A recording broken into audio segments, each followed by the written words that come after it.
Hey guys, welcome back. Today I'm going to show you the actual salary slip with real numbers. So this is the payslip from HCL Tech.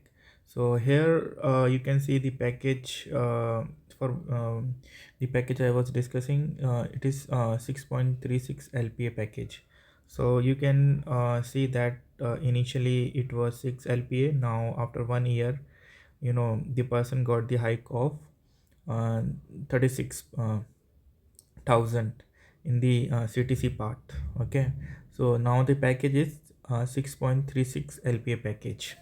So let's discuss on this one. So if you are a fresher, this is something you must understand. Okay, so this is the payslip for the June 2024. So let's break it down step by step.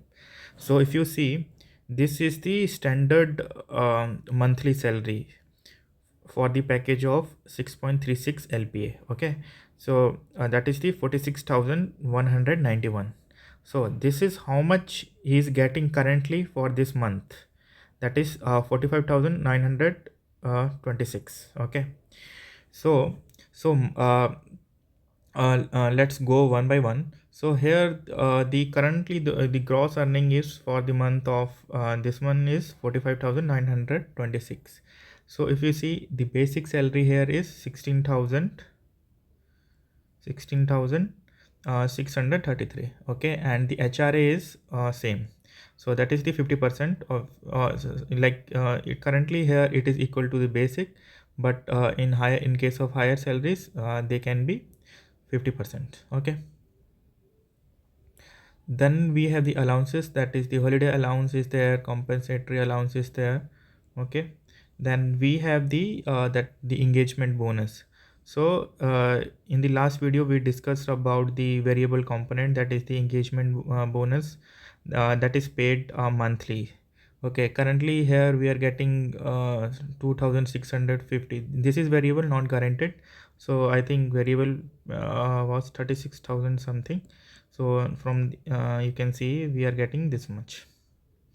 So okay, so that food wallet is 2,000. So you can get in your pay, like in your account, or you can purchase the food wallet also. Okay, so this one. Then there are some small adjustment, that is the deductions. So currently the some premium is deducted. So might be top up on the premium has been done, that is why medical premium is recovered this much. And so this is not necessary for you also. If you opt for the more premium top ups, then it is deducted. So here is a provident fund contribution is this much, approx 2,000. So this is the deduction part. Okay, so the net pay is around 43,000. Okay, so here you will see the tax deduction each month. So there is no point because it's below 12 LPA, so no tax is deducted. And here you will get your PF and the voluntary PF if you deduct more PF. So all the things will come here, and this is all you will calculate it based on your salary each month wise. So the values will be here. So the biggest lesson is never judge your salary by CTC. Always check your pay slips. Okay. If you found this video useful, like the video and subscribe for your career insights. Thank you.